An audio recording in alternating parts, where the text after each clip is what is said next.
సోదరుడా సోదరి గుర్తించుకో, మీరు కానీ దేవునితో ఒక ఆలోచన సమావేశాన్ని నడుపుటకు నువ్వింకా హక్కు కలిగి ఉన్నావు.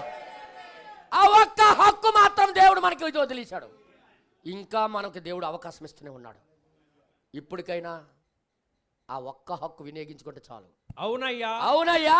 దేవునితో దాని గురించి సంప్రదించి ప్రార్థించండి, ప్రార్థన చేయండి.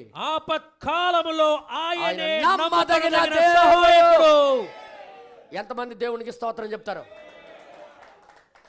మన పరిస్థితులు తారుమారి అయిపోవచ్చు, కానీ ఒక్క హక్కు కలిగి ఉన్నాం. ఏ హక్కు కలిగిలేము, కానీ ఒక్క హక్కు, ఆయనతో కలిసి మాట్లాడే హక్కు, ఆయనతో ప్రార్థన చేసే హక్కు, ఆయన దగ్గర బ్రతిమాలుకునే హక్కు ఉంది. ఆ హక్కును మాత్రం వినియోగించుకోండి. మిగతా హక్కులు వినియోగించుకోవడానికి మనకు అధికారం లేదు.